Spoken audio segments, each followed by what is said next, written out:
One of the fastest ways to turn a quick short job into a long one is by damaging threads. And being able to deal with that problem when they arise efficiently can save you a huge amount of time and money in the process. And of all the threads you can damage on an engine, probably the most costly are your spark plug threads. And although these can be repaired with thread insert kits, not only are they very expensive, both for yourself to purchase or to have a shop do as well, the alternative, the cheaper just wires that can be threaded in, aren't designed for constant removal and installation of hardware. Damaged spark plug threads most commonly occur on installation when you haven't got those threads aligned correctly. And this isn't such an issue with flathead L-head engines, the older style ones. It's more common with overhead valve engines, where it can be really tricky to get in to that top of the cylinder head when you've got the valve cover and the valve body right in the way. And this is exactly what's happened to my customer. He tried to service his own machine, he misaligned the spark plug and the threads in the cylinder head, and he ended up torquing it, cross-threading it, and then bringing it to me to fix. My favorite tool for these situations is by a company called Powerbuild.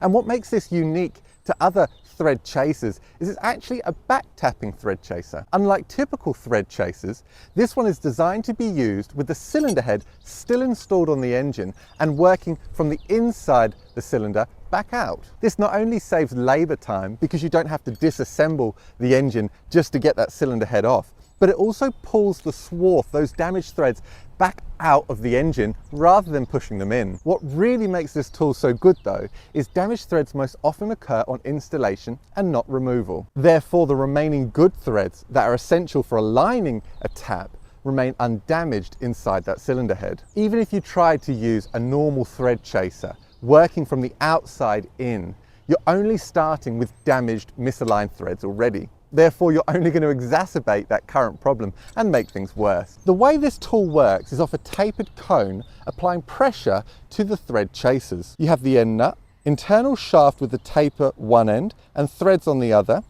and then the body of the tool with an expanding threaded portion at the other end. And as mentioned, of course, I don't need to remove the cylinder head to fix this problem, but just so you get a good view of exactly what's going on and how it works, I did have to remove it. And as you can see, with the threads in the current condition and the spark plugs torqued to the manual specification, it only goes in 2/3 of the way into the head. The first step is to apply grease, both to the tapered cone and to the threads as well. And this of course helps with lubrication, but it helps to catch that swath too. Next is to remove the tension off the nut at the back, and then place the threaded portion of the tool into the cylinder head. And once it's inside the combustion chamber, gently pull back on that nut, twist it clockwise about full turn or so.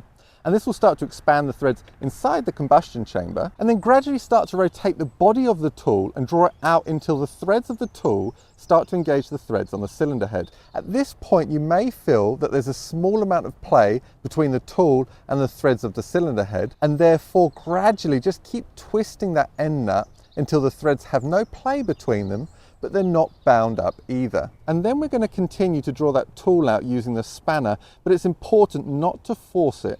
If the tool binds firmly, then carefully just slacken that nut just a small amount, and then you can continue. It's best to pass that tool in and out a few times, gradually expanding that taper rather than trying to force it through in one go. But it is important not to have excessive slack between the threads of the cylinder head and the threads of the tool, because you may very well end up cutting a totally different set of threads and you'll be in a worse position than when you started. And now that those threads are aligned correctly, we need to clean them out. We're going to remove the grease, which could, if left in place, cause you to over torque the spark plug when we put it back in, but also the swath as well. We don't want that in the engine. We don't want that between the threads, which can then cause more damage. So a little bit of brake cleaner, a little bit of carb cleaner on a rag is all you need just to gently remove any of that swath and any of that grease. And then all we need to do now is install that new spark plug, and I do recommend you install the new one.